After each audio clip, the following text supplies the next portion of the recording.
Hi guys, tonight we'll drift gently into the story of a man who looked deeper into time than anyone before him. His name was Stephen Hawking, a voice from a fragile body that carried the vastness of the universe inside his mind. This isn't a tale of suffering or genius alone. It's a calm journey through the life of someone who dared to ask what lies beyond everything we know, and refused to stop searching, even when his body could no longer move. But before we begin, for those who enjoy slow, thoughtful stories about legendary figures, hit like, subscribe and share in the comments which personality or historical figure you'd like me to cover next. And tell me, where are you watching from? I'm always curious to see the different places my viewers are from. Stephen William Hawking was born on January 8, 1942 in Oxford, England, exactly 300 years after the death of Galileo Galilei, as he liked to point out with a small smile. His parents, Frank and Isabel Hawking, were both deeply curious people, devoted to books and ideas. They would often eat dinner with their children in silence, each reading a book at the table. It was strange to others, but for Stephen, it was perfectly natural. A world where thought mattered more than noise. As a child, Stephen wasn't particularly outstanding at school. His handwriting was messy, and his teachers didn't see anything remarkable in him. Yet those who knew him remember his quiet fascination with how things worked. He built small contraptions out of scrap metal and clock parts, made firework experiments in the garden, and once tried to invent his own computer long before personal computers existed. Life in post-war Britain was simple, grey, and often cold. But Stephen's mind was always warm with imagination. When he looked at the night sky, he didn't just see stars. He saw questions. What are they made of? Why are they there? And most of all, what is the universe doing? His father hoped Stephen would study medicine, but Stephen was drawn instead to the language of the cosmos, mathematics and physics. At first, there was disappointment at home. You can't make a living from looking at the stars, his father warned. But Stephen didn't care much about living. He cared about understanding. He went to the University of Oxford when he was only 17, younger than most of his classmates. There, he found a world of calm lawns, ancient buildings, and people who, like him, spent their nights thinking about invisible things. Oxford in the 1960s was not a place of wild rebellion, but of quiet intellect. Stephen quickly earned a reputation, not for brilliance, but for laziness mixed with uncanny insight. He didn't study much, he didn't have to. When exams came, he calculated answers in his head faster than most could write them down. His tutors noticed something unusual. Behind his slow, deliberate way of speaking was a mind that could leap across galaxies of thought. Despite his intelligence, Stephen wasn't immune to doubt. He once said he spent more time rowing and attending parties than studying, but that lightness was part of what made him human. Before his life took the turn that would test his spirit beyond measure. After Oxford, Stephen wanted to explore cosmology, the study of the universe itself. He applied to Cambridge, where great minds like Isaac Newton had once worked. It was there, in that city of old towers and endless fog, that Stephen's journey truly began. The path would soon lead him not just to the edges of time, but to a battle against time itself. Cambridge was different from Oxford, older, quieter, and somehow heavier with thought. The streets smelled of rain and stone, and the libraries felt like they had absorbed centuries of whispers about the stars. Stephen arrived there in 1962, ready to study the universe, though he didn't yet know how small his own time in it might be. His supervisor was Dennis Sciama, one of the leading cosmologists of the day, who noticed immediately that Stephen's questions were unlike those of other students. While most asked how things worked, Stephen asked why they existed at all. He was fascinated by the beginning, the idea of a universe that started from nothing and grew into everything. He wanted to know, could time itself have a beginning? During his early months at Cambridge, life seemed normal. He went to lectures, attended seminars, and often found himself drifting into deep thought, even in the middle of conversations. But there was something else happening. Something that began quietly, like a whisper in the body. He started to stumble when he walked. His speech grew slower, his grip weaker. At first he ignored it, thinking it was clumsiness. Yet as the weeks passed, the signs became harder to deny. One day he fell while ice skating, unable to get up easily. That small fall was the first visible hint of what would later change his entire existence. In 1963, after a series of tests and hospital visits, Stephen received a diagnosis that would have crushed almost anyone. He had amyotrophic lateral sclerosis, ALS, a degenerative disease that gradually destroys the nerves controlling the muscles. The doctors told him he might live 2 years. 2 years, that was all. He was 21. The future he had imagined, his studies, his dreams, the long life of thought and exploration, seemed to vanish in an instant. For weeks, Stephen sank into silence. He watched others moving through the city, laughing, cycling past him, carrying their books and plans. He felt the clock ticking louder than ever before, but life, as it often does, sent him a quiet light in the middle of the dark. Her name was Jane Wilde, a student of modern languages. They met at a party, and something in her calm warmth broke through his despair. She didn't look at him with pity. She looked at him as if he were still whole. Their connection grew, gentle and steady, and for the first time since his diagnosis, Stephen began to smile again. The disease continued its slow work. He could still walk short distances and speak, though with effort.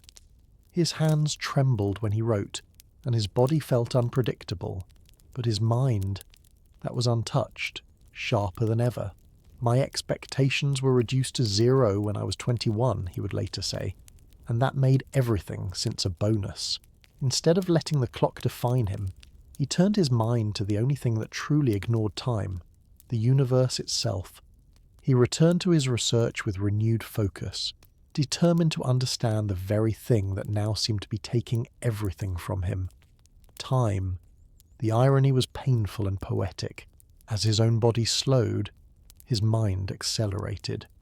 He began exploring what happens when stars collapse, when gravity becomes so strong that not even light can escape. Black holes. They were, at that time, more theoretical than real, strange ideas hidden inside the equations of Einstein's relativity. Most physicists avoided them. Stephen dove straight in. As he worked, his illness advanced. His movements grew stiff, his words slurred. But within that stillness, entire galaxies of thought were forming. Stephen's questions began to merge with Einstein's legacy and the birth of quantum physics, 2 realms that had never fully agreed. Somewhere between those 2 worlds, he sensed the answer to the universe's deepest mystery, how time itself began. The late nights at Cambridge became Stephen's true home.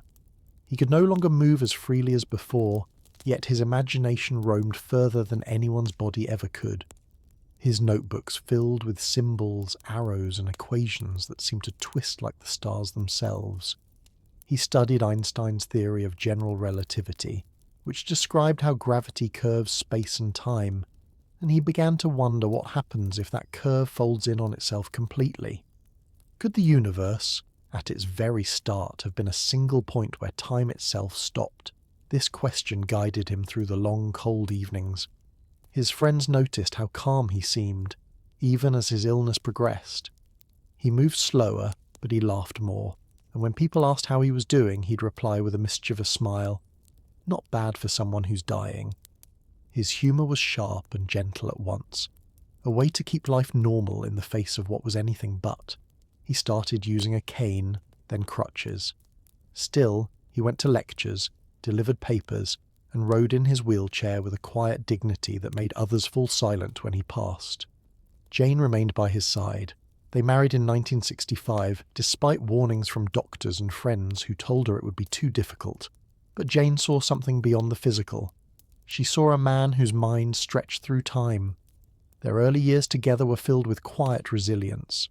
She pushed his wheelchair through the streets of Cambridge, read his notes aloud, and typed his papers. At night, when he could no longer write, he would dictate his ideas softly, and she would capture every word. In those years, Stephen's theories began to take shape. He focused on what happens inside black holes, and soon he realized that understanding them might also explain the origin of the universe itself. Working with mathematician Roger Penrose, he discovered something astonishing. According to their calculations, the universe must have started from a singularity, a point of infinite density and energy, where the laws of physics as we know them break down. This wasn't just an idea. It was a bridge between the beginning of time and the collapse of matter.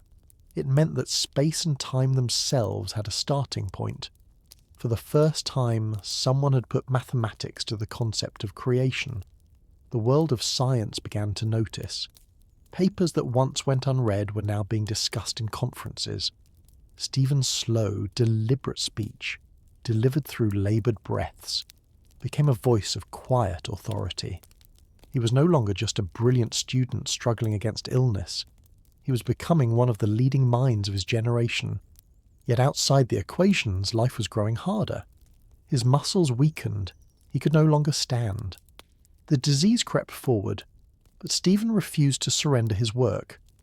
"I am not afraid of death," he said once, "but I'm in no hurry to die."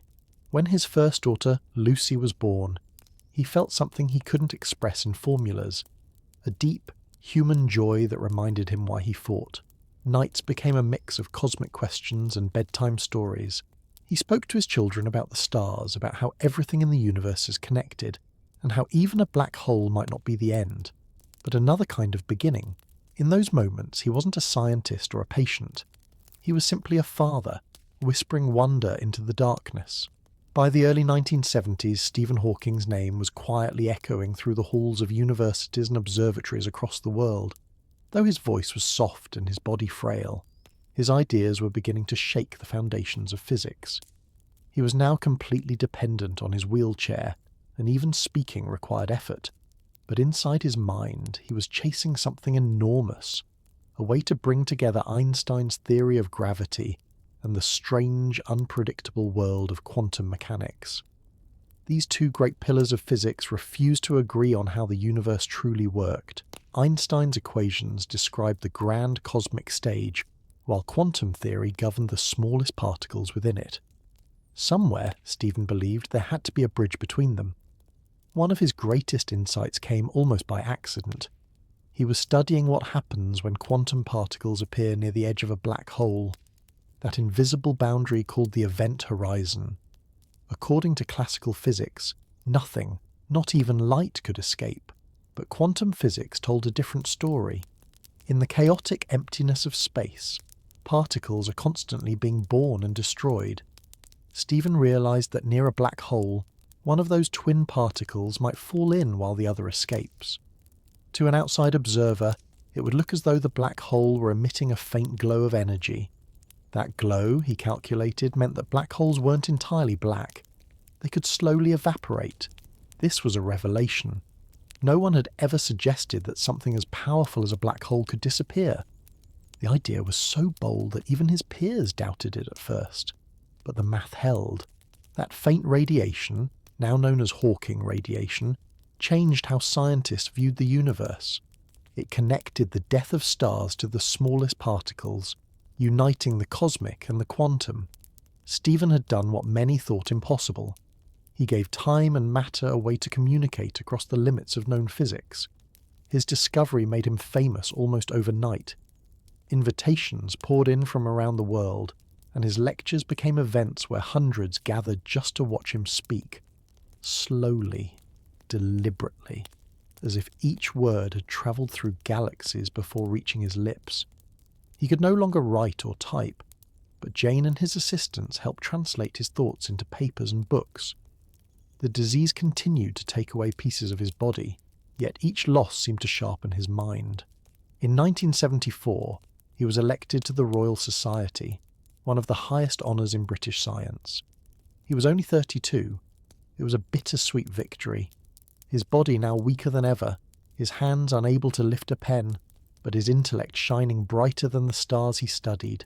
The same year, he travelled to the United States for conferences, where he met other physicists who recognised him as a new kind of voice, one that spoke not just of formulas, but of resilience. people began to see him as something larger than a scientist. He was a living symbol of how far the human mind could reach, even when the body could not follow. At home, life was both tender and exhausting. Jane cared for him and their children tirelessly. There were nights when the machines that helped him breathe hummed beside the bed, and yet, even then, Stephen found a kind of peace. Life would be tragic, he once said, if it weren't funny. And in his quiet humour, in the steady courage of his family, there was something profoundly human. The realization that even in the face of time's cruelty, wonder could still survive. The glow of Hawking's discovery carried him into the heart of the scientific world. By the mid-1970s, his name stood beside Einstein and Newton, though he lived in a modest Cambridge home filled with books, medical devices, and the laughter of his children. He worked from a small study where the light often burned late into the night, his wheelchair positioned before stacks of papers and blinking machines. Every movement took effort. Every sentence came slower, but his thoughts continued to race far ahead of his failing body. He was now asking not only what the universe was, but why it existed in such an elegant, almost improbable way. The disease had confined him, yet it also gave him focus. He could no longer be distracted by trivial matters. His entire energy went into thought. He began exploring one of the strangest ideas in modern cosmology, that black holes, while they shrink and evaporate, might also destroy information. In physics, information is sacred. Even when matter changes, the details of what it once was should still exist somewhere. But Hawking's calculations suggested otherwise. When a black hole disappeared, it seemed to erase the record of what had fallen into it. This information paradox became one of the most haunting puzzles in science, something that would challenge generations of physicists long after him. As his reputation grew, his condition worsened. By 1976, he could no longer feed himself, and speaking required the help of those who could interpret his fading words. Still, he lectured. Crowds filled the halls, silent except for the mechanical clicks of his chair. He spoke softly, humour intact, ideas vast. People who came expecting tragedy left feeling inspired. They saw a man who had defied every limit, someone who turned weakness into a telescope aimed at the edge of time. The following years were both demanding and brilliant. Jane continued to support him with unshakable strength, but the weight of care was immense. Their lives revolved around schedules of doctors, students, and visitors. Yet amid the routine, Stephen's imagination never dimmed. He joined conferences in Paris, Princeton, and California, often carried by assistants through airports. Each journey was a quiet triumph over what should have been impossible. He became friends with physicist Kip Thorne, and together they debated the fate of black holes with a mixture of playfulness and intensity. These discussions weren't just about equations. They were about the nature of reality itself. In 1982, he attended a conference at the Vatican, where he presented his ideas on the origin of the universe. Standing before the Pope, he explained that the universe might have no boundaries in space or time, that it could be finite but unbounded, like the surface of a sphere. There would be no before the Big Bang because time itself began there. It was a breathtaking thought. The universe as a self-contained entity, needing no outside cause. For Stephen, this wasn't an attack on faith. It was an exploration of logic pushed to its limit. He once said, "If we discover a complete theory, it should be understandable by everyone, not just scientists. Then we would truly know the mind of God." His words echoed far beyond academia. They touched poets, artists, and ordinary dreamers who felt the universe open a little wider. And as he returned to Cambridge, rolling slowly beneath the grey English sky, he carried within him the same question that had begun his journey as a boy. Not just what the stars are, but why they exist at all. By the early 1980s, Stephen Hawking's world had narrowed to a few rooms and a small circle of people who helped him work, yet his influence had expanded beyond imagination. The more his body failed, the more his ideas grew. His mind became like a vast observatory, always pointed at the invisible edges of time.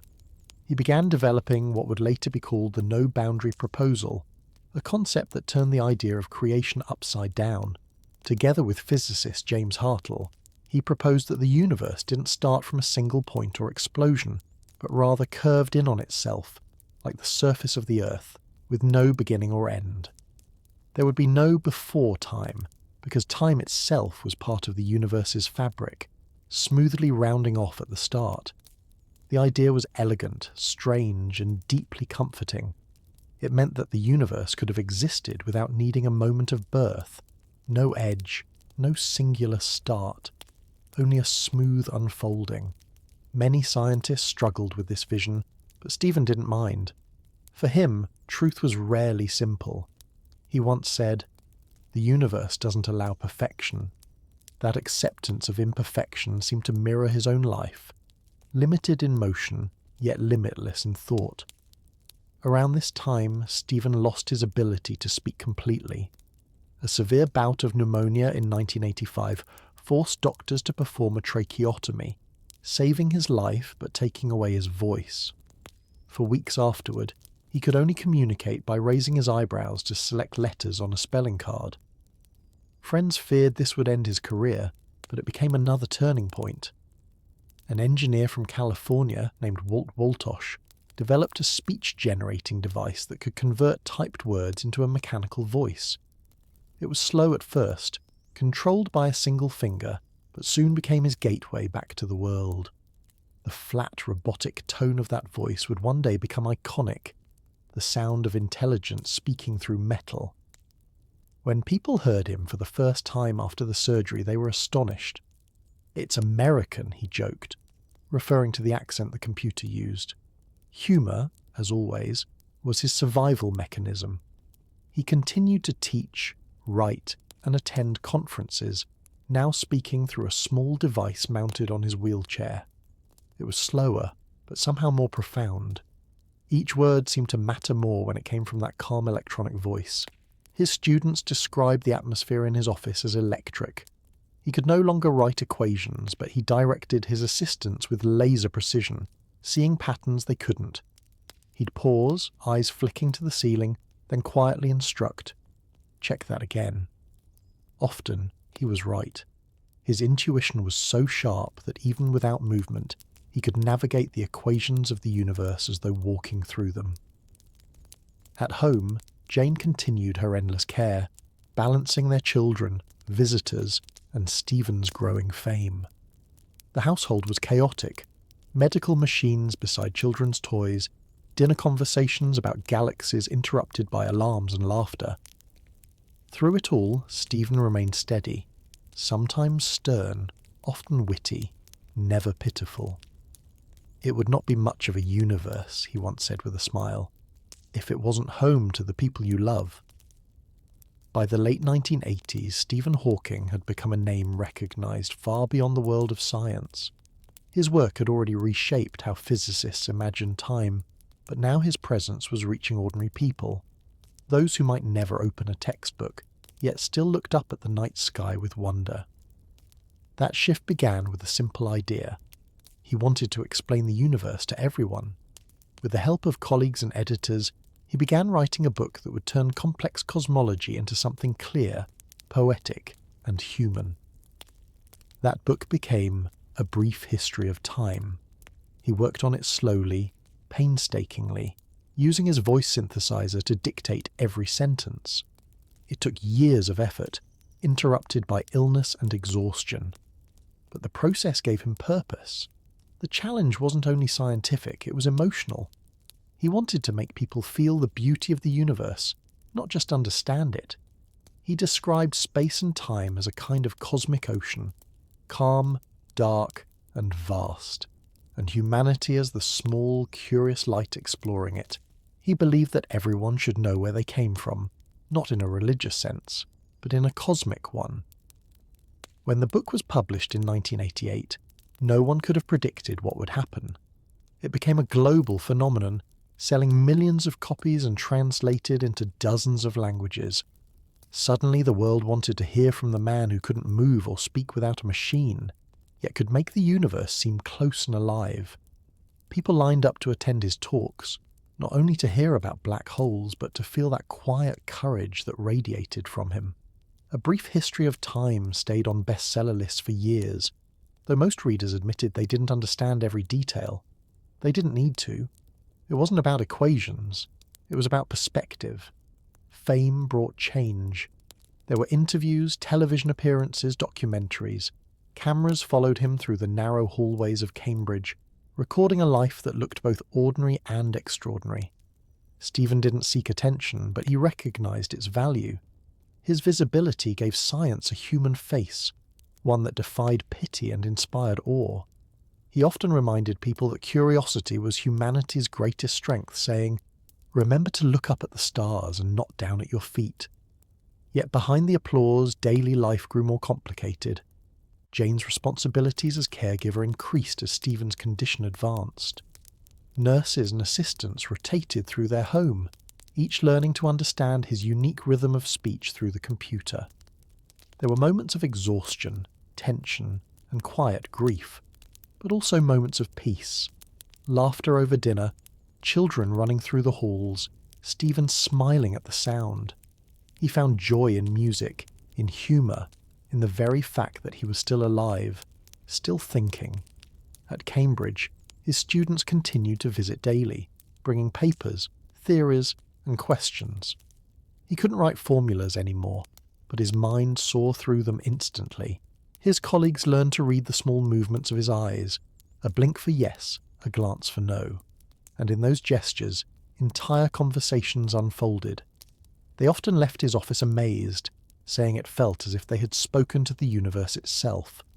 The early 1990s carried Stephen Hawking deeper into a strange duality. His physical limits and intellectual expansion moved in opposite directions. The more his muscles weakened, the further his ideas reached. He was now exploring questions that hovered at the edge of known science. What truly happens inside a black hole, and whether the universe might be part of a larger multiverse, a collection of countless worlds existing side by side. These were not wild fantasies for him, but natural extensions of mathematical logic. If the universe could arise from nothing, then perhaps it could do so many times over, each version slightly different from the last. In that vision, existence itself became an infinite canvas. His daily life, however, was becoming more demanding. Communication took patience. Each sentence had to be formed by selecting words one letter at a time through his speech device. But when he finally spoke, every word carried weight. People leaned in to listen, aware that this voice, mechanical, calm and precise, was shaping how humanity understood time. Stephen's lectures had become events of quiet reverence. He would roll onto the stage, lights dimmed, the sound of his electronic tone filling the hall. His humour remained, even through the machine. Once, when the computer froze, he quipped, "My mind works better than my software." The audience erupted in laughter, reminded that behind the machinery was a man who never lost his wit. His fame brought unexpected adventures. He visited NASA, met astronauts, and even experienced weightlessness aboard a zero-gravity flight. His frail body floating freely for the first time in decades. In that brief suspension, he looked almost joyful, arms outstretched as if greeting the universe he had long studied from afar. The image of that moment, Stephen Hawking smiling in mid-air, became symbolic of everything he represented. Freedom through the mind when the body cannot follow. Meanwhile, his family life was shifting. Jane, after years of devotion and exhaustion, began to find her own identity again. Their marriage, once built on shared resilience, had become strained by the constant weight of illness and fame. Stephen, too, had grown close to his nurse, Elaine Mason, whose direct, spirited personality matched his dry humour. Life around him changed, yet he faced it all with the same calm detachment he brought to physics. Intelligence, he once said, is the ability to adapt to change, and he lived by that truth daily. Through the 1990s, his research continued. He revisited his black hole theories, arguing that information might not vanish after all. that somehow it could escape in subtle patterns through radiation. The paradox that had once divided scientists was slowly being reimagined. Though his own energy often ran low, his students kept his ideas alive, expanding them into simulations and new equations. He guided them quietly, one slow word at a time, always pushing for clarity, always seeking simplicity within complexity. Outside academia, he became a cultural icon, appearing on television shows, referenced in songs and portrayed in films. Yet none of that fame seemed to distract him. To Stephen, celebrity was a side effect of curiosity, not its purpose. He once said, "People who boast about their IQ are losers." What mattered to him was not how smart one sounded, but how deeply one could wonder.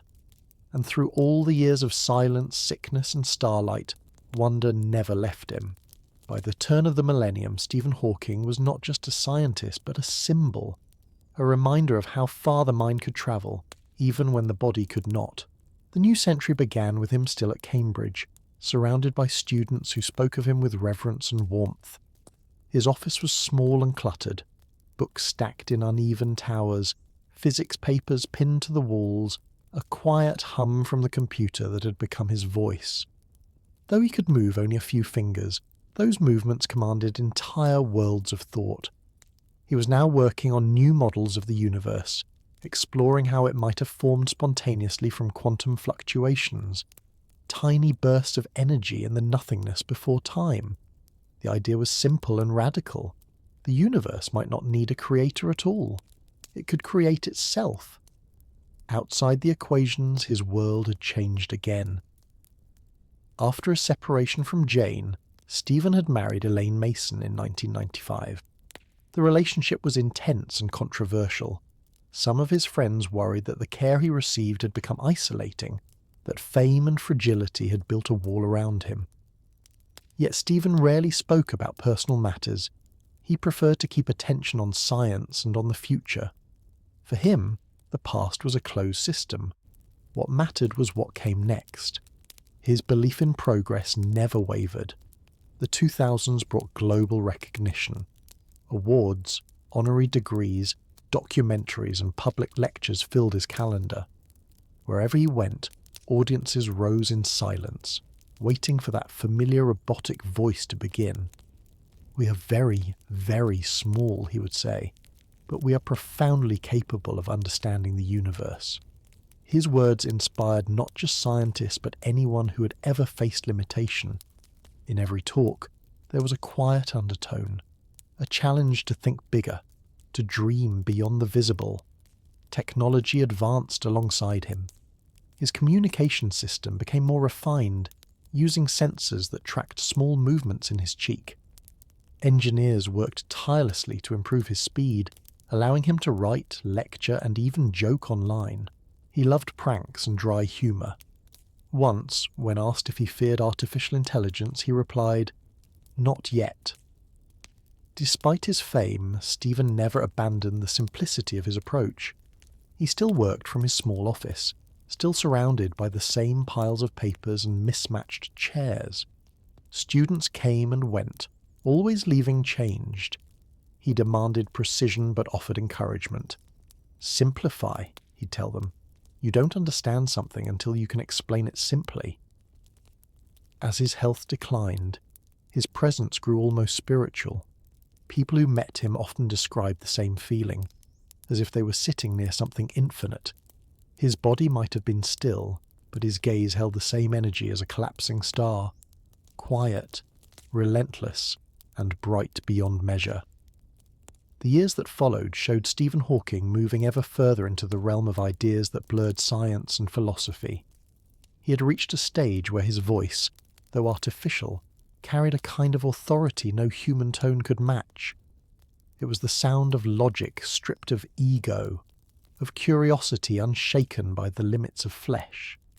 In lectures and interviews, he spoke not only about physics but about meaning, what it means to exist, to think, to face extinction, and still search for understanding. His public talks became events of awe rather than spectacle. The audience sat in total silence, and then his computerized voice would begin. Slow, deliberate, and deeply human despite its mechanical tone.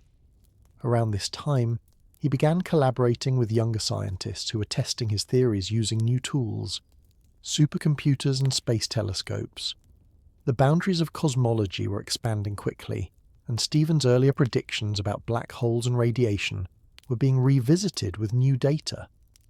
Many of his ideas, once viewed as speculative, now found support in quantum models and astrophysical observations. Yet, he remained playful about it all. Science, he said, is not only a discipline of reason, but also one of romance. For him, discovery was not about being right, but about staying curious. The public adored him for this. He appeared in television specials, from documentaries to comedy shows, where he often surprised people with his humour.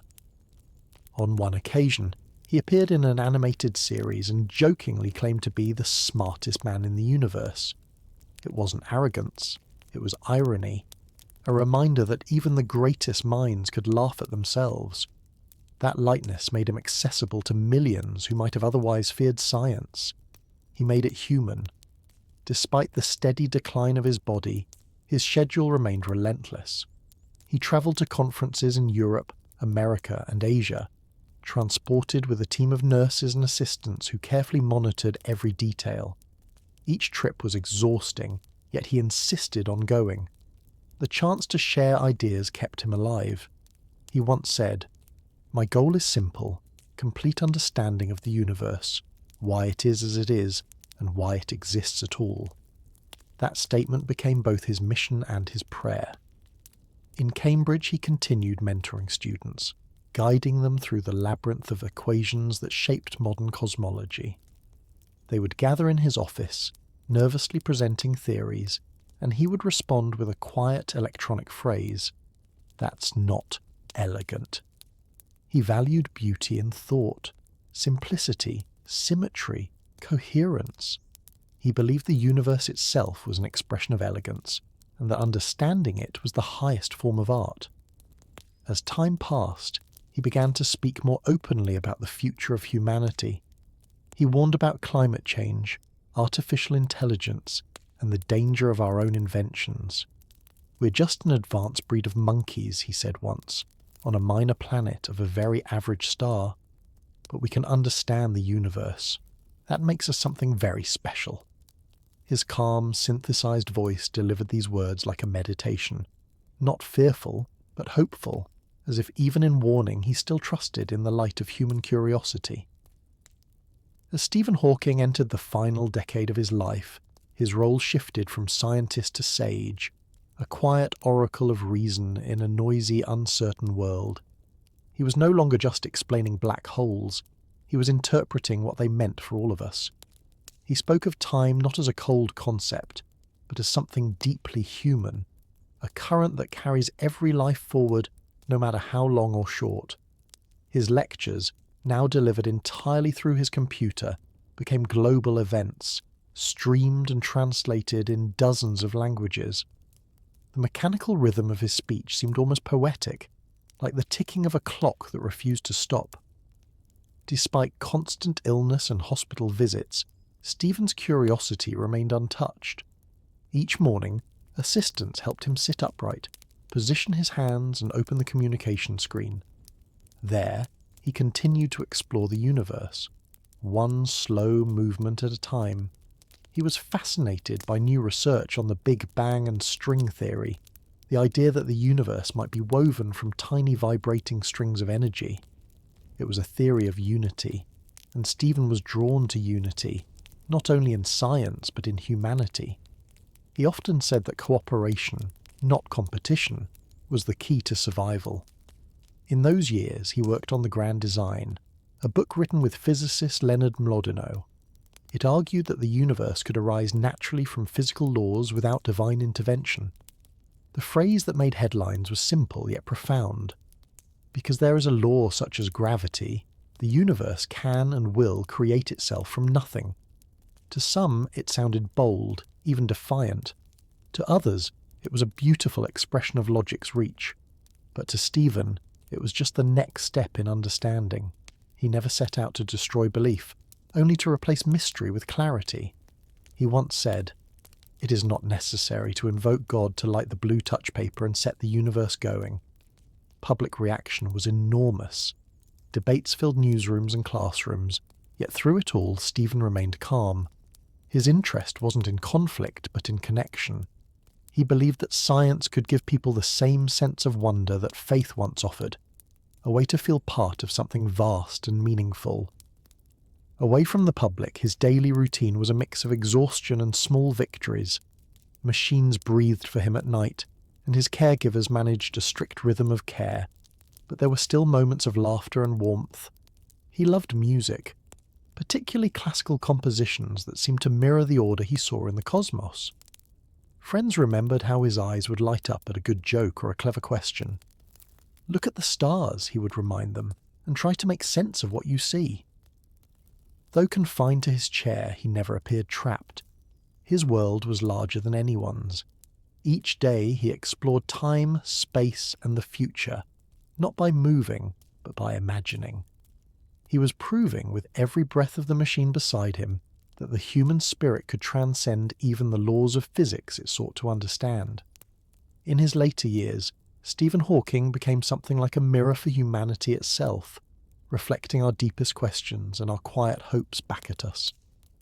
His face, framed by the curve of his wheelchair and the glow of the computer screen, was recognized everywhere.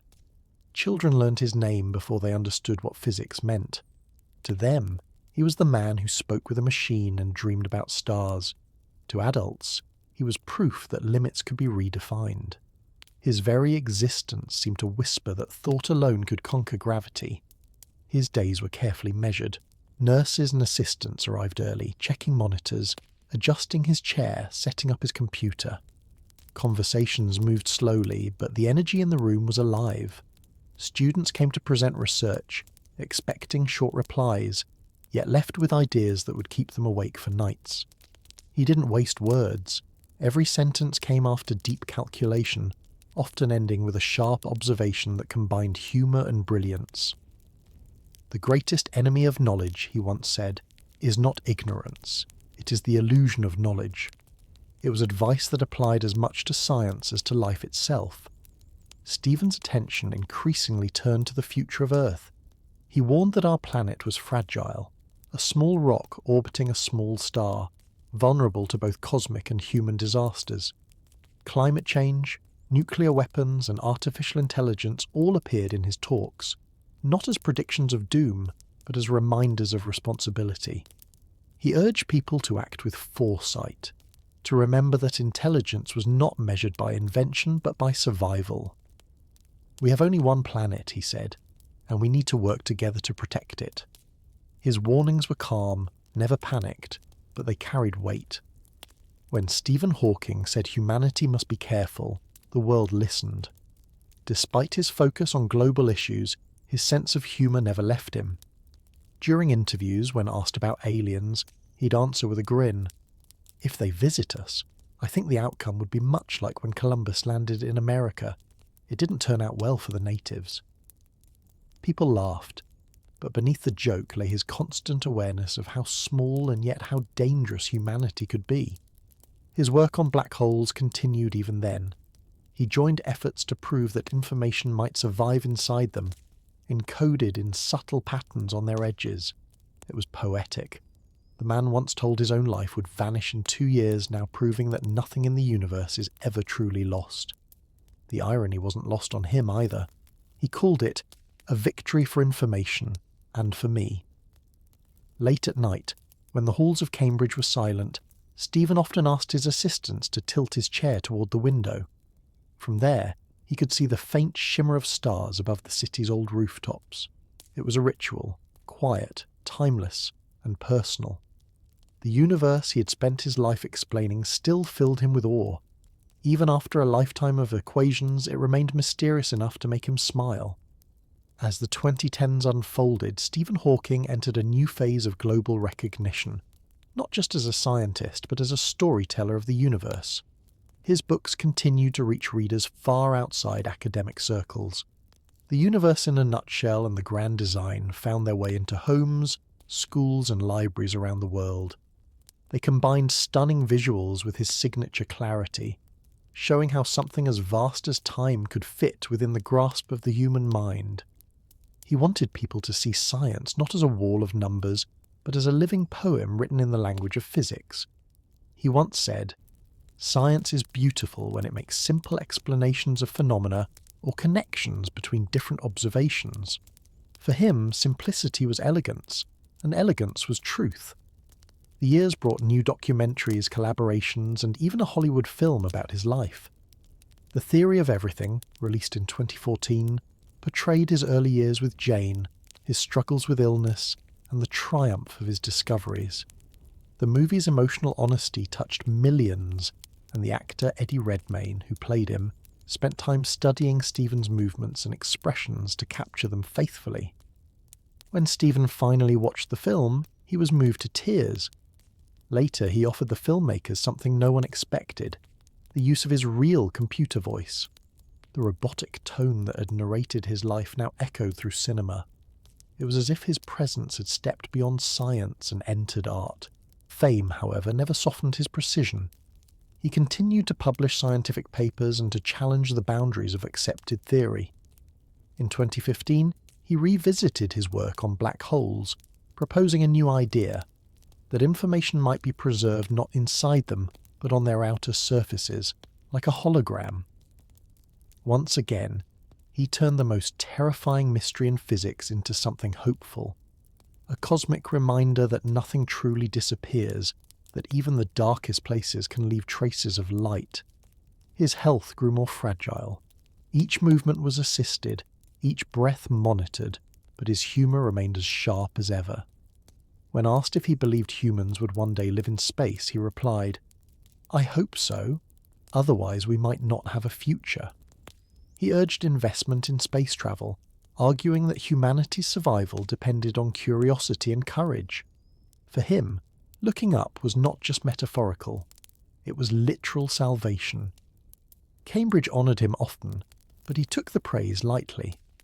"I have noticed," he once joked, "that even people who claim everything is predetermined still look before they cross the road."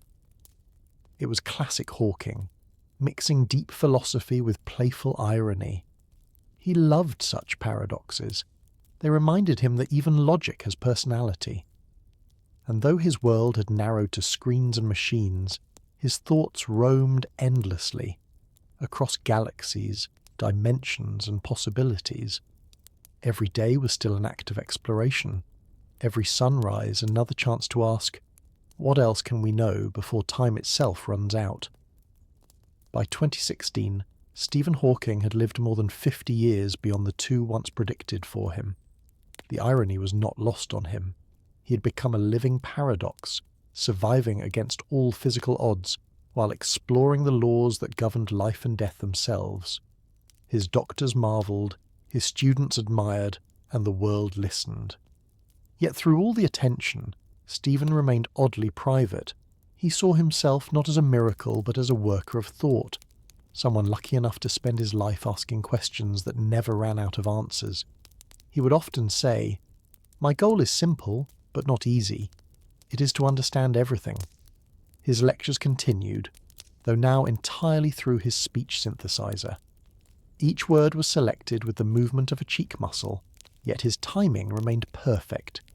He could still deliver a punchline better than most comedians. Once, when asked what he thought about his fame, he replied, "The downside of my celebrity is that I can't go anywhere without being recognised. It's not enough for me to wear dark glasses and a wig. The wheelchair gives me away." The crowd roared with laughter, but beneath the humour was something powerful, a refusal to let pity or limitation define him. In 2016, he also participated in a project that captured his imagination completely: Breakthrough Starshot, an ambitious plan to send tiny spacecraft to the nearest star system, Alpha Centauri, using laser propulsion. Stephen joined the announcement alongside tech leaders and scientists, his robotic voice declaring that humankind must look beyond Earth. "We must not stay on this planet forever," he said. Eventually we must spread to the stars. It wasn't science fiction for him. It was a blueprint for survival. At home, his days followed a delicate routine of care. Nurses rotated in shifts. Assistants managed his communication system, his diet, his breathing. Yet even as machines hummed softly around him, there was still life in his eyes. Alert, curious, mischievous. He loved a good prank, especially if it made his team laugh. One of his favourites was to suddenly drive his wheelchair forward, just as someone bent down to speak to him, leaving them startled and amused. It was his way of reminding everyone that he was still in control, still himself. He often reflected on his own existence with quiet wonder. "It is a waste of time to be angry about my disability," he once wrote. "One has to get on with life, and I haven't done badly." That sentence summed up his philosophy better than any theory. Focus on what remains, not what's lost. As his voice travelled through conferences and broadcasts, a strange thing happened. People stopped hearing the machine. They heard only him. The metallic tone had become inseparable from his identity, as recognisable as his face or his ideas. It was no longer artificial. It was eternal, the sound of a mind that had learned to speak beyond the limits of the body. And while his time was running low, Stephen Hawking's universe, vast, intricate, endlessly unfolding, was still expanding. As the final years approached, Stephen Hawking's presence grew quieter, but no less powerful. The world around him moved faster. New discoveries, new crises, new technologies. Yet he remained the still point at the centre of it all, the man who had once mapped time itself. Cambridge had become his sanctuary, a place where he could still gaze at the night sky through the tall windows of his study, surrounded by papers, screens, and the soft hum of machines. Those who visited him often described an atmosphere of calm intensity, as if gravity itself bent slightly around his chair. His work continued, slower but deeper. He collaborated with physicists around the globe, using assistants and software to help shape equations that tried to unify the laws of the universe. He was particularly drawn to quantum gravity, the elusive theory that could merge Einstein's relativity with the strange world of particles. Even in his 70s, he was still asking the same question he'd asked as a student. How did time begin, and what happens at the edge of it? His answers were no longer final, but poetic. He spoke more about mystery than certainty, acknowledging that science might never explain everything, and that maybe it shouldn't. "The universe would not be much of a place if it wasn't home to the people you love," he once said. "While there is life, there is hope." Publicly, he remained a source of fascination. He appeared at conferences via live broadcast, his image projected onto vast screens. Crowds rose when his voice began, still mechanical, still steady, yet somehow warmer than ever. He discussed black holes, the multiverse, artificial intelligence, and the survival of humanity. Always, the message was the same. Think beyond yourself. He believed that curiosity was humanity's greatest form of resistance against chaos. Be brave, be curious, be determined, he told audiences. However difficult life may seem, there is always something you can do and succeed at. Privately, he reflected on his improbable journey. He had outlived friends, doctors, even entire generations of scientists who once taught him. His survival had become a scientific mystery of its own, though he liked to downplay it, saying, "Perhaps I've just been lucky." But those who knew him understood it wasn't luck. It was purpose. The will to think had become its own kind of strength. Near the end, he began working on one final book, Brief Answers to the Big Questions. It would serve as his closing message, a collection of thoughts on the fate of humanity, the meaning of existence, and the future of knowledge. He wrote not with despair, but with wonder, insisting that even if we never find every answer, the act of seeking them is what gives life its beauty. In those last months, when assistants adjusted his chair toward the window each evening, he would look out at the fading light. The same stars he'd studied his entire life still shone, indifferent and eternal. Yet in their glow, he seemed to see something else. Not cold infinity, but the quiet persistence of thought, burning against the darkness. In 2017, as his body grew weaker, Stephen Hawking's thoughts turned increasingly toward legacy. He knew his time was short, but his curiosity remained endless. Surrounded by nurses, assistants, and family, he continued to work each day, reviewing notes, editing papers, and communicating through the flicker of his cheek muscle. The process was painfully slow, sometimes an hour for a single paragraph, yet his patience was astonishing. "It is no good getting furious," he once said. "I just have to make the best of what I have." That calm acceptance had carried him further than any equation. His final book, Brief Answers to the Big Questions, became his way of saying goodbye, though he never used that word. It covered everything he believed mattered most: the origin of the universe, the existence of God, the possibility of time travel, and humanity's future beyond Earth. He answered with honesty, simplicity, and that familiar mix of humility and daring. "There is no God," he wrote. "No one created the universe, and no one directs our fate. We have this one life to appreciate the grand design of the universe, and for that, I am extremely grateful." The words carried no bitterness, only clarity. He saw science not as something that stole meaning, but as something that gave it. To understand the universe, for him, was to touch something sacred. Around the world, his voice continued to echo through classrooms, museums, and homes. His lectures were studied by new generations of students who had been born long after his greatest discoveries. They watched old recordings, still inspired by the mechanical rhythm of his speech, a sound that had once been strange but now felt timeless. People often said they didn't hear the machine anymore. They heard Stephen, the humour, the mind, the human beneath the technology. He had become, in a way, the embodiment of what he had always believed, that consciousness could transcend the fragile vessel that carried it.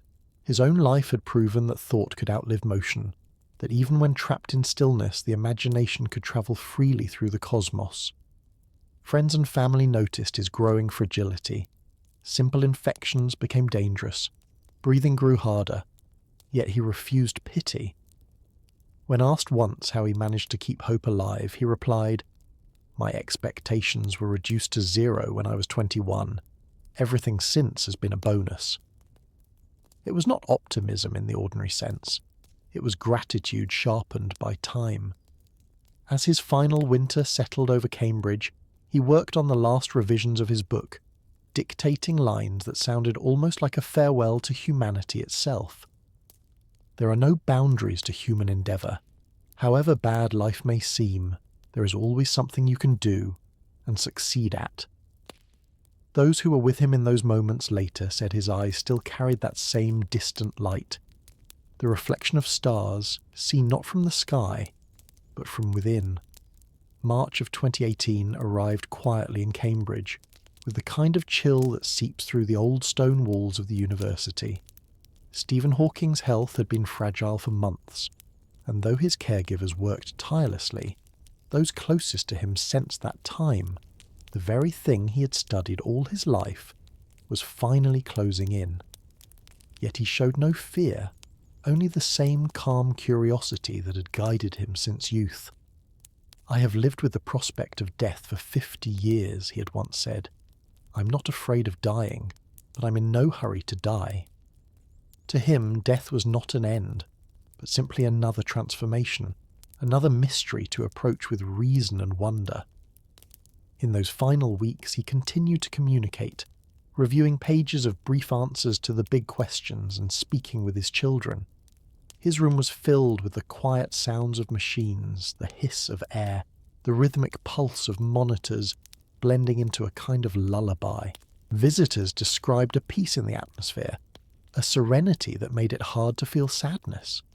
Even as his body failed, the force of his mind still seemed to fill the space. On March 14th, 2018, Stephen Hawking passed away at his home. The date was poetic. It was Albert Einstein's birthday and Pi Day, the celebration of a number that defines the shape of the universe. News of his death spread instantly across the world, and for a brief moment time itself seemed to pause. Messages poured in from every corner of the planet, from scientists, presidents, students, and ordinary dreamers who had once looked up at the night sky and thought of him. His empty wheelchair became an image of freedom rather than loss. In countless tributes, people said the same thing. He had taught them not what to think, but how to wonder. Cambridge honoured him with quiet dignity. The bells of Great St. Mary's Church tolled 76 times, once for every year of his life. A few months later, his ashes were buried in Westminster Abbey, between Isaac Newton and Charles Darwin, the great company of minds that had also tried to read the language of creation. As the choir sang, his synthesized voice echoed softly through the hall, reminding everyone that even silence could speak. His children spoke of him not as a legend, but as a father who, despite everything, never lost humour or love. He showed us, his daughter Lucy said, that you can reach for the stars no matter what stands in your way. That evening, across the world, observatories dimmed their lights in tribute. Scientists turned their telescopes toward black holes, the very objects that had once existed only in his imagination. The man who had explored time now belonged to it, not as a memory of struggle, but as a symbol of the limitless power of the mind to keep searching, even beyond the boundaries of life itself. After his passing, the world seemed to hold its breath. Newspapers carried his image, the thin frame, the tilted glasses, the familiar smile, and beneath it the unmistakable voice that had outlived the body it once served. People who had never read a page of physics still felt as if they had lost a friend. Stephen Hawking had become more than a scientist. He was a symbol of what it meant to be human, fragile, curious, imperfect, yet capable of reaching infinity. The tributes that followed weren't only about black holes or relativity. They were about courage, humour, and the strange beauty of defying the impossible. In Cambridge, his office was left untouched for months. Papers still lay in neat stacks on his desk, a small model of the universe beside them. The screens glowed faintly, as if waiting for him to return. Students and colleagues who had spent years at his side found it difficult to enter the room. They said the air still carried the quiet intensity that had always surrounded him, that sense of ideas in motion, of thought still unfolding. His empty wheelchair stood near the window where he used to gaze at the stars, a silent monument to persistence. Brief Answers to the Big Questions was published later that year, completed by his colleagues and family from his notes. It became both an ending and a beginning. Each chapter read like a farewell letter to humanity, gentle, wise, and unsentimental. He warned of the dangers facing civilization, war, artificial intelligence, and environmental collapse, but also spoke with faith in the mind's ability to adapt. "We are all time travellers," he wrote, "journeying together into the future. Let us work to make that future a place we want to visit." Those words resonated everywhere. Schools read them aloud. Scientists quoted them in lectures. For many, it was as if Stephen was still guiding them from across the horizon of time. His legacy grew beyond science. Artists painted him, filmmakers honoured him, and musicians dedicated pieces to his memory. The electronic timbre of his voice began appearing in songs and installations, a reminder that his influence had stretched far beyond laboratories. It had become cultural, spiritual even. He had transformed the cold language of cosmology into something intimate, something that spoke directly to the human condition. At the same time, the scientific community carried his work forward.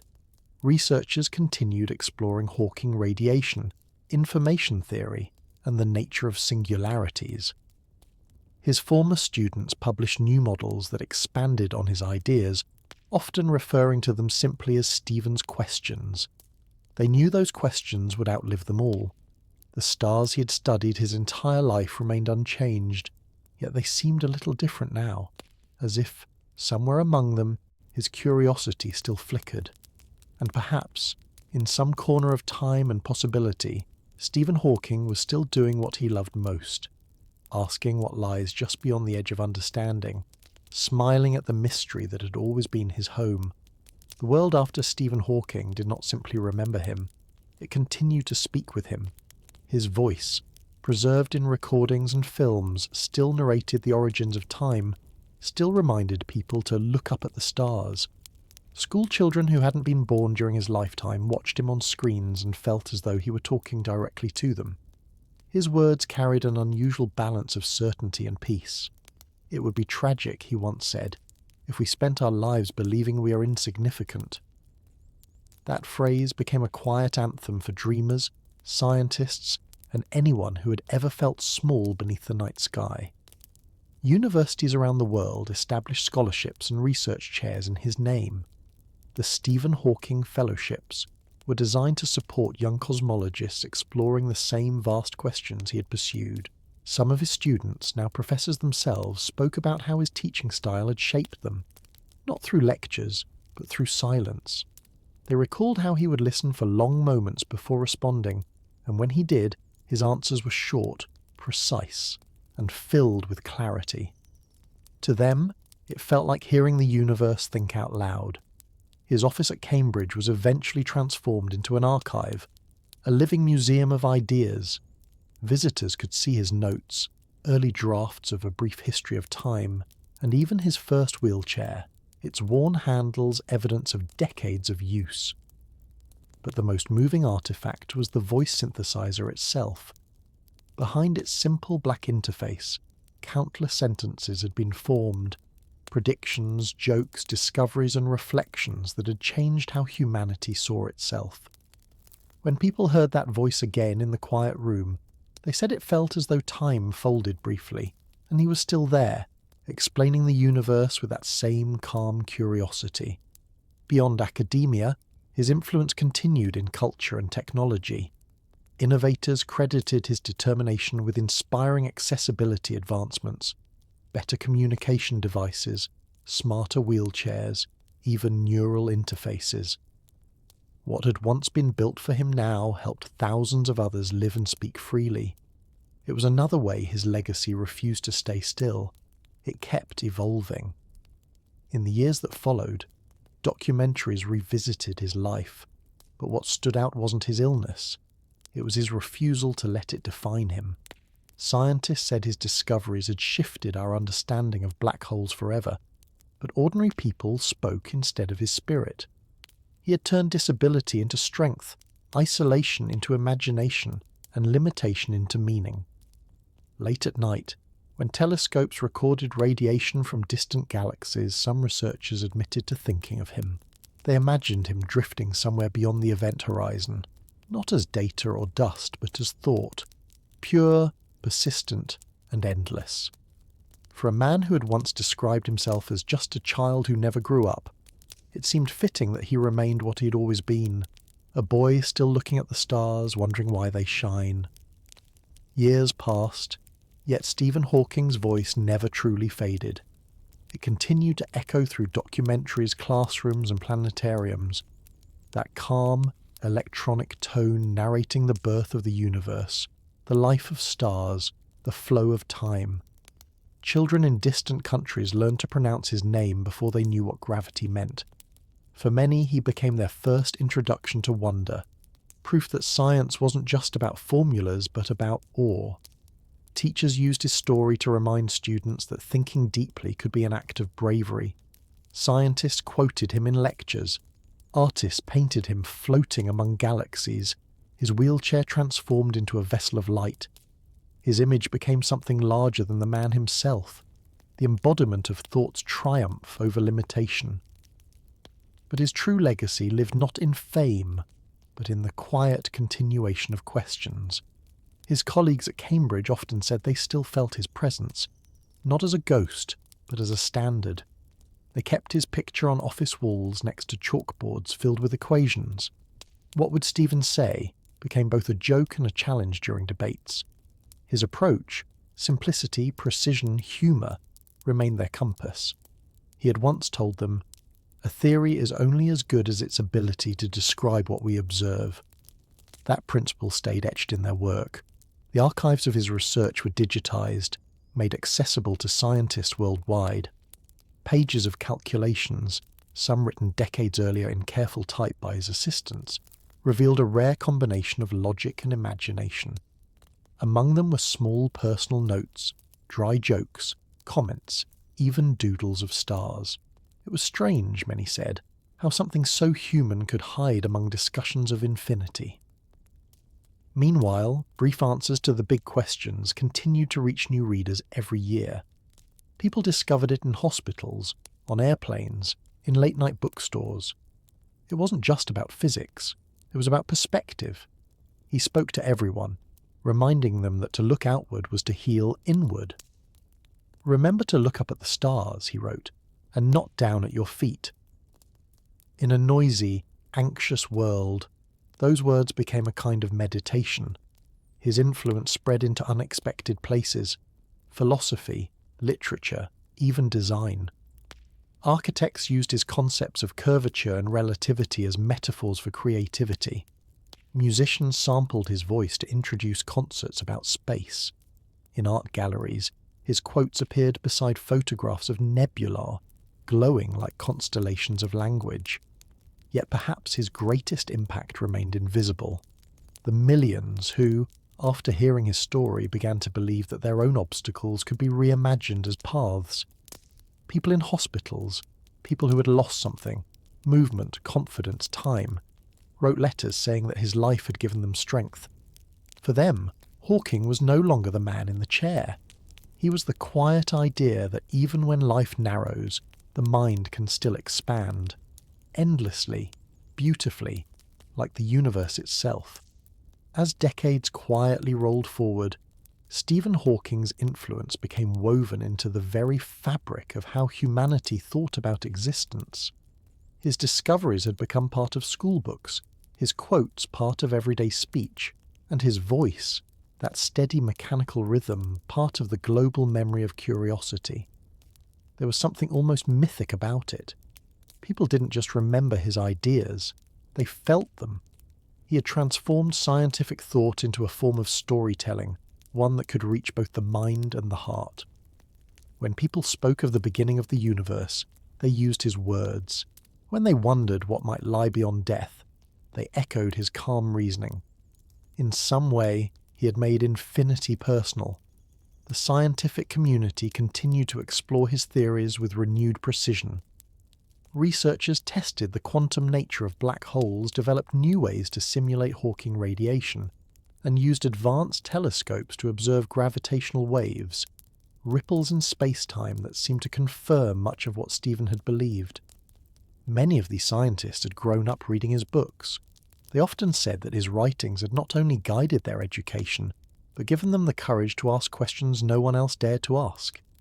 His presence remained in every discovery, quiet but unmistakable. In public culture, his image endured as a symbol of intellect fused with resilience. Statues were built, documentaries released, and holograms projected at science museums where visitors could still hear him speak about time and creation. One exhibit even recreated his office exactly as it had been. The books, the papers, the chair, the small photograph of his children. A space frozen in both time and reverence. Children wandered through it with wide eyes, whispering as if afraid to disturb a sleeping star. Yet what touched people most was not the science, but the humanity behind it. Letters from around the world continued to arrive at Cambridge long after his passing, from people who had faced illness, loss, or despair, and had found strength in his example. A woman in Argentina wrote, "When I was diagnosed with a degenerative disease, I thought my life was over. Then I read about you. Now I am learning physics." Another from Japan said, "You taught me that the universe is vast, but so is hope." In his absence, even his humour lived on. Memes, quotes, and animations carried his wit forward. Gentle, dry, self-aware. "Life would be tragic," one of his lines went, "if it weren't funny." The world repeated that phrase endlessly, not out of irony but recognition. He had faced tragedy and made it luminous. Each year on March 14th, his birthday and Pi Day, people shared his work online. A ritual of digital starlight in his honour. It became more than remembrance, it was continuation. Stephen Hawking had once explored time itself, but what he left behind was something even rarer. A legacy that made others believe that to think deeply, to laugh gently, and to wonder endlessly was, perhaps, the truest way to live. As the 21st century moved deeper into its digital age, Stephen Hawking's mind seemed to echo louder, not fade. Artificial intelligence, quantum computing, and space exploration, the very frontiers he once speculated about, were now becoming real. News outlets still quoted his warnings, and engineers often mentioned him in presentations about technology's responsibility. Our future, he had said, is a race between the growing power of our technology and the wisdom with which we use it. Those words appeared on slides, in classrooms, even on posters in university hallways. He had become the moral compass of modern science, reminding people that knowledge without reflection was as dangerous as ignorance. His predictions about AI were particularly prescient. He had cautioned that creating machines more intelligent than ourselves could either be humanity's greatest achievement or its last. Yet he also believed that awareness and compassion could guide progress. We are not condemned, he said, to destroy ourselves. We can choose intelligence that serves life, not replaces it. In an era obsessed with speed and efficiency, his mechanical voice, slow, deliberate, became a counterpoint, proof that patience and depth still mattered. Meanwhile, space agencies around the world continued what he had dreamed of: humanity's journey beyond Earth. The first human missions to Mars carried his name on commemorative plaques, etched with one of his quotes, "May you keep flying like supermen in the quiet of the stars." It was both blessing and challenge. Some astronauts spoke of him during press conferences, saying they had studied his theories while training. His influence stretched beyond physics. It shaped the emotional narrative of exploration itself. In Cambridge, his foundation funded research in cosmology, mathematics, and accessibility technology. The labs that bore his name were filled with young scientists from every continent, the diversity he always advocated for. He believed that genius wasn't confined to privilege or geography, that the next great discovery could come from anyone who dared to look up and ask why. His story had made that belief feel possible. Artists, too, continued to reinterpret him. In films, holograms, and stage performances, his figure often appeared surrounded by swirling galaxies, his chair glowing like a modern throne. Yet what these depictions truly celebrated was not power, but humility. The image of a man who looked into infinity and laughed. Online, communities formed around his ideas. Forums dedicated to cosmology filled with people who weren't scientists at all. Students, dreamers, retirees, discussing time, black holes, and consciousness. To them, Hawking wasn't distant. He was an invitation. He made the universe feel like a conversation anyone could join. Though the man was gone, his tone still guided those conversations. He had shown that intelligence need not be cold, that the pursuit of truth could coexist with gentleness. In that sense, he had changed not just what we know, but how we think. Slower, clearer, kinder, as if the entire world had for a moment learned to speak in his rhythm. By the 2030s, Stephen Hawking's influence had become almost invisible in the best way. Not as a memory of one man, but as a quiet current running through modern thought. His name appeared less often in headlines, yet his ideas had become part of the air scientists breathed. Cosmology textbooks began with his equations. Documentaries about time still opened with his voice. Philosophy classes quoted his reflections on fate and free will. He had passed from legend into foundation. The generation that grew up reading A Brief History of Time now taught their children that curiosity was not just a skill, but a kind of faith. Faith in reason, in discovery. in the belief that understanding the world could also make it more beautiful. The more humanity advanced, the more prophetic his work appeared. Black hole simulations confirmed the presence of Hawking radiation. Quantum models proved that information, as he predicted, might never truly vanish. Even his more speculative ideas, multiverses, wormholes, the finite yet unbounded universe, continued to guide exploration. Some physicists called it the Age of Hawking Echoes, a time when every new discovery seemed to trace back to one of his questions. Technology, too, carried his fingerprints. Speech synthesizers, once crude and robotic, had evolved into systems capable of replicating emotion and tone. Many of these breakthroughs were built on the software originally created for him. Developers often said they were guided by his philosophy, that tools should expand freedom, not replace it. "He gave us more than science," one engineer remarked. "He gave us a reason to make technology humane." On the anniversary of his passing, Cambridge hosted an annual event called the Hawking Evenings, a night where physicists, artists and students gathered to share ideas. The format followed his spirit, accessible, humorous, and fearless. No question was too strange. One student once asked, "Professor Hawking said the universe could create itself. Does that mean it wanted to?" The audience laughed, but the speaker paused and said softly, "Stephen would have liked that question." It was exactly the kind of curiosity he had spent his life encouraging. Bold, innocent, unafraid of wonder. Outside science, his message continued to resonate. Mental health advocates quoted his story as proof that limitation could coexist with meaning. Patients facing chronic illness found courage in his refusal to surrender to despair.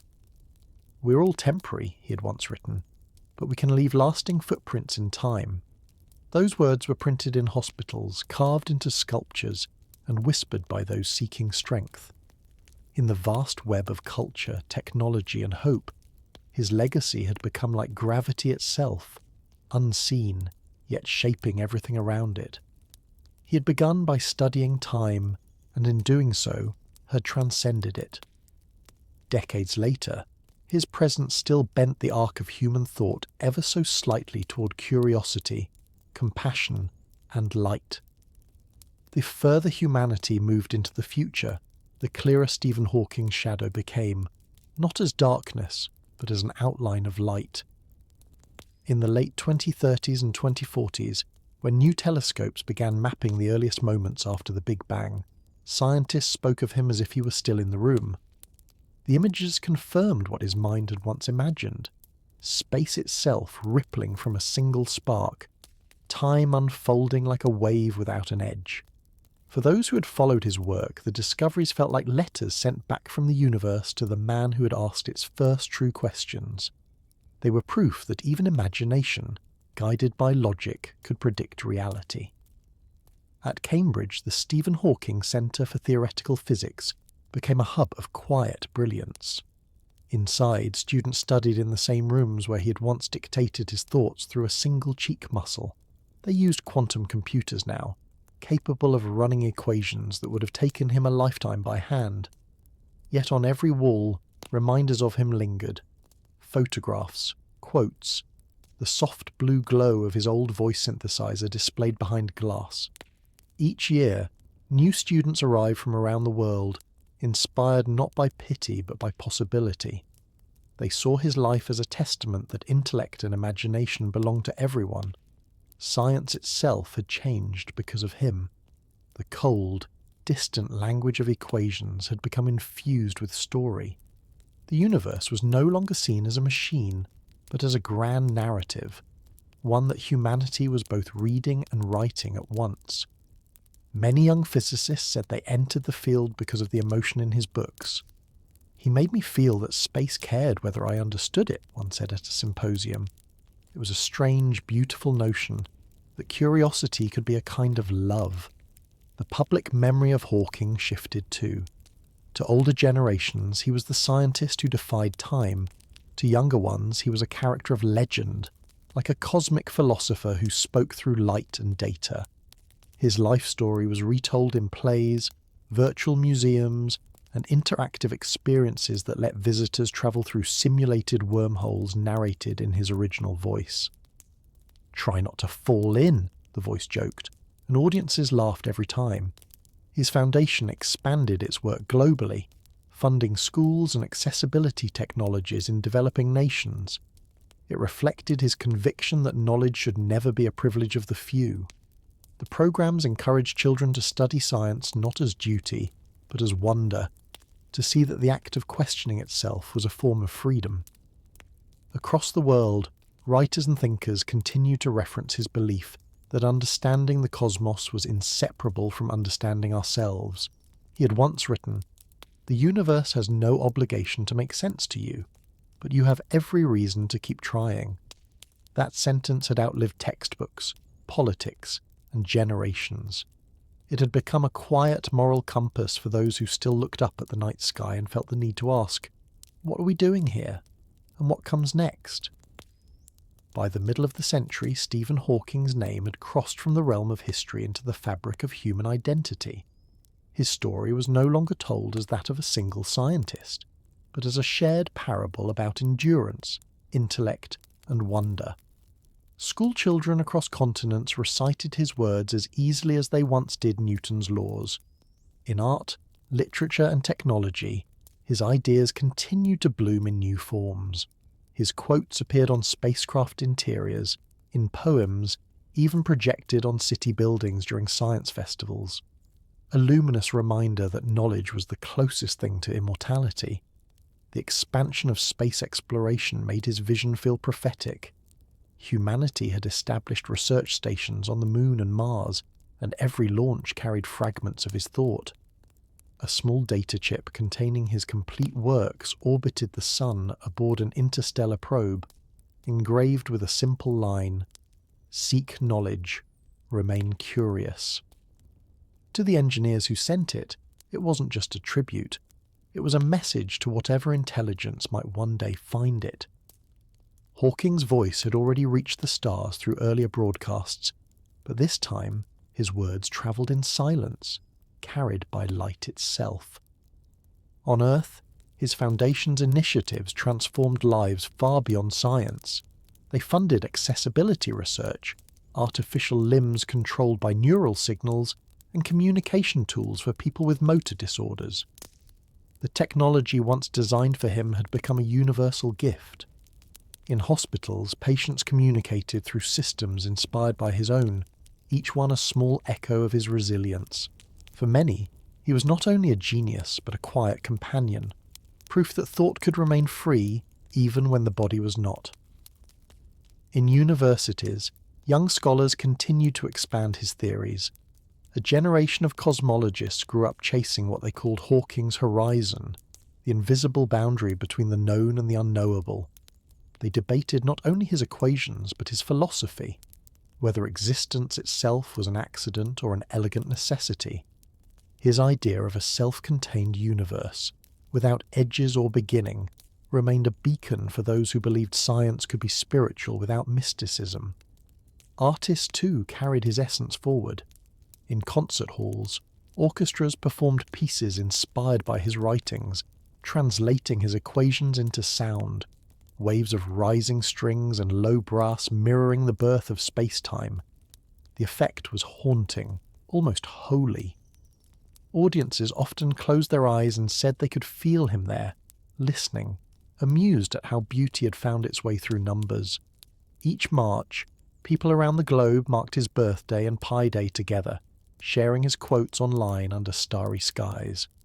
It was no longer mourning, but celebration. Humanity had not forgotten Stephen Hawking because, in a sense, it had become him, still asking, still wondering, still staring into the vastness and daring to understand. As the century deepened, Stephen Hawking's influence began to feel almost timeless, like gravity, unseen yet shaping everything. His theories had been expanded, challenged, and refined, but none had been forgotten. Physicists still spoke of Hawking space when describing the thin, mysterious borders between energy and emptiness. Every year, New data from space telescopes seemed to confirm one more piece of what his mind had imagined decades earlier. Even so, what mattered most wasn't just that he had been right, but that he had made the pursuit of truth feel like a human story, filled with humour, struggle, and awe. Technology had advanced beyond what even he could have foreseen. Artificial intelligence now conversed with scientists, analysing equations in seconds that once took years. Yet, in every lab, a small echo of his caution lingered. Intelligence is the ability to adapt to change. Researchers often quoted that line when discussing the ethics of creation, reminding themselves that genius without humility was a kind of blindness. Hawking had been the rare figure who embodied both, the unstoppable drive to know and the quiet wisdom to laugh at the limits of knowing. Space travel too had entered a new era. Human colonies on Mars looked back toward Earth and spoke of him as one of the minds who had first dared to predict their journey. In their classrooms, children watched holographic lectures reconstructed from his writings, the familiar voice explaining black holes beneath the orange Martian sky. The idea that he might one day be remembered not just on Earth, but across worlds, seemed fitting. He had always believed that survival depended on reaching beyond our cradle, that curiosity was as essential as air. Back on Earth, his memorial in Westminster Abbey had become a quiet pilgrimage site. Visitors placed white roses beside his stone, engraved with the equation describing Hawking radiation. Above it were carved the words, "Here lies what was mortal of Stephen Hawking." People often lingered longer than they expected, touched by the humility of the phrase. It seemed to say that what mattered most about him was never the body that failed, but the thought that refused to. In digital archives, his entire lifetime of notes and lectures was preserved in a format designed to last for centuries, encoded in light-resistant glass crystals, stored deep underground in the Arctic. Scientists called it the Library of Time. They said it was poetic that Hawking, who had spent his life exploring time's boundaries, would now exist within it, unaging, unforgotten, still whispering through data. His words continued to guide not only science, but the shape of culture itself. People spoke of him when discussing creativity, resilience, or love of knowledge. "It is not enough to ask the big questions," he had once said. "You must dare to listen for small answers." And in those words the world found both instruction and comfort, a reminder that even the vastness of the universe could fit within the quiet voice of one persistent human being. By the late 21st century, Stephen Hawking had become more than a historical figure. He was an element of culture, as constant as light. His work had long since moved beyond textbooks and research. It had become part of humanity's collective memory. Theories that once seemed abstract now guided spacecraft navigation and energy systems, built on the curvature of space-time. His equations lived quietly inside the engines of interplanetary ships, whispering their accuracy through every course correction. When astronauts looked out into the void, they often said they could feel his presence, not as myth, but as mathematics turned into guidance. His face, familiar yet ageless, continued to appear in schools, museums, and digital archives. In classrooms on Earth and Mars alike, his story was told not just as science, but as philosophy. The lesson that the body is temporary, but the mind, when disciplined by curiosity, can bend the fabric of destiny. Children who would never know illness the way he had once suffered still found strength in his resilience. To them, he symbolized a universal truth. That meaning is something you build, not something you find. Technology, inspired by his life, had reached new heights of compassion.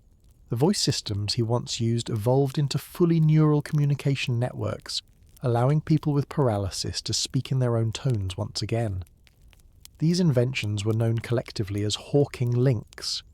The name was chosen deliberately, not just for the man who inspired them, but for what they represented: connection across limitation. Millions of people around the world spoke through systems that existed only because he refused to stop speaking. Scientists continued to test and refine his predictions about black holes.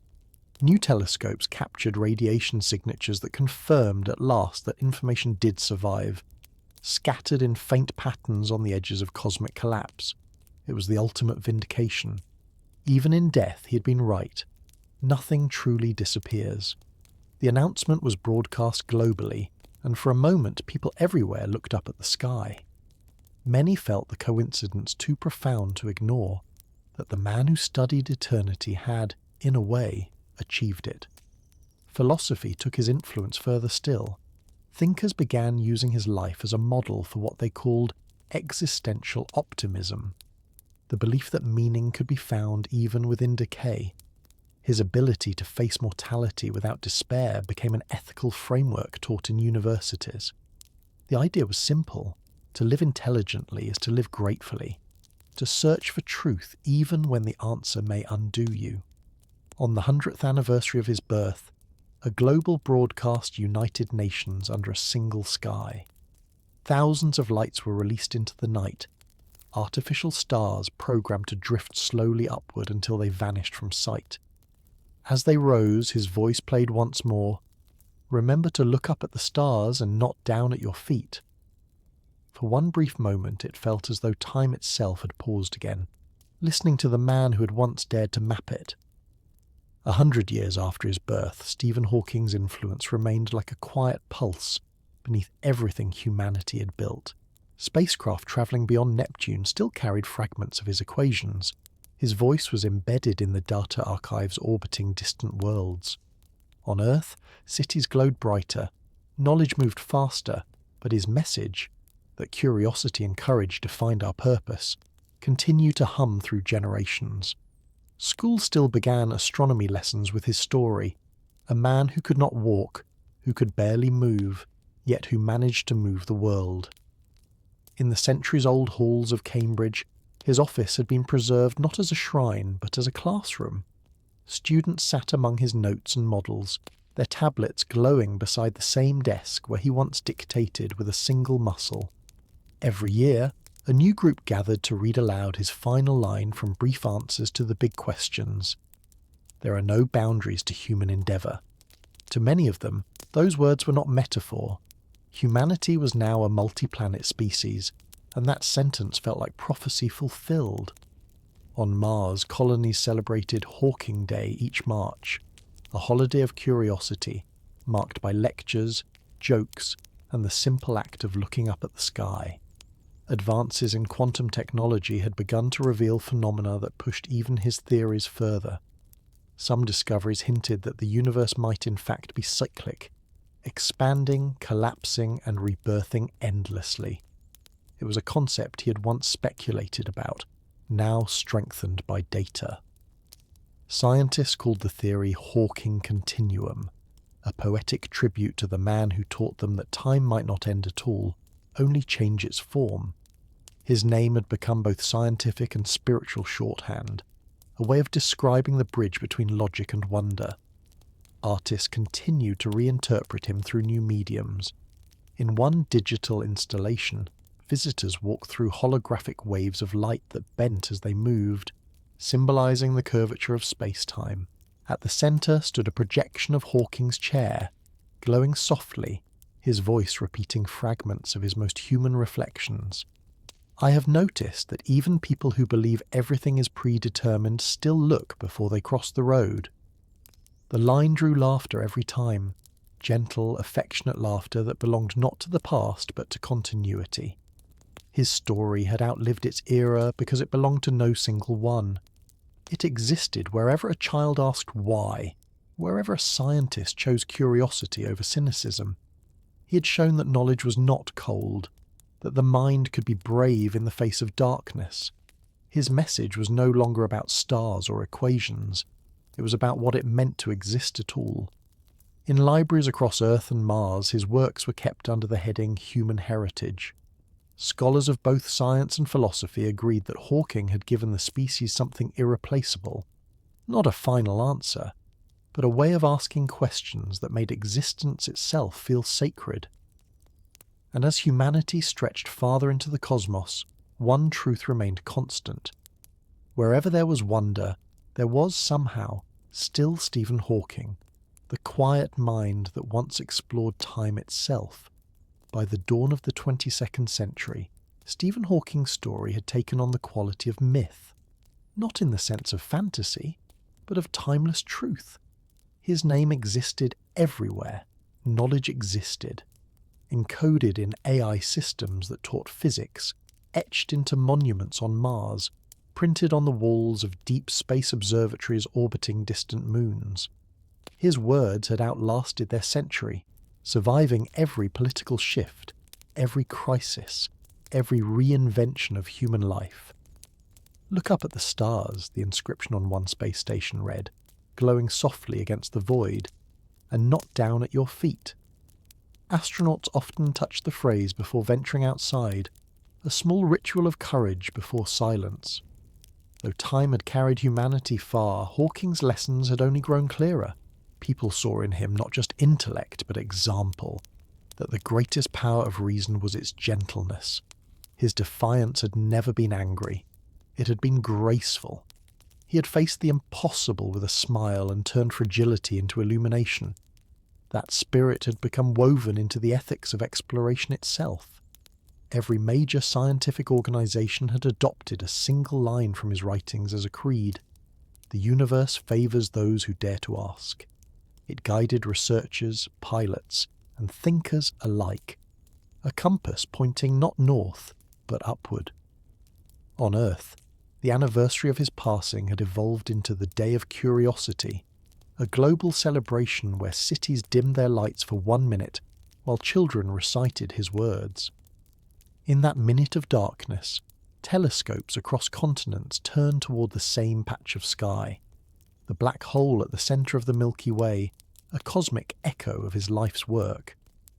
The data collected each year during that observation was shared freely among nations, a symbolic gesture of unity through wonder. Knowledge belongs to everyone, he had said, and the world had finally listened. At Cambridge, the original recordings of his lectures were preserved inside a holographic archive called the Window of Time. Visitors entered a dome where thousands of lines of his voice formed a galaxy of sound. When they spoke aloud a question about existence, about death, about love, the archive responded with clips from his writings, carefully chosen by algorithms designed to mirror his tone. It was not resurrection, but remembrance, a way for the living to meet the patience of his thought.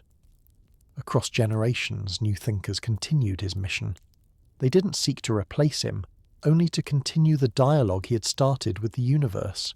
And though technology had advanced beyond recognition, with consciousness mapping and matter-folding engines, his central belief remained untouched, that intelligence without compassion was hollow, and that curiosity was humanity's only true immortality.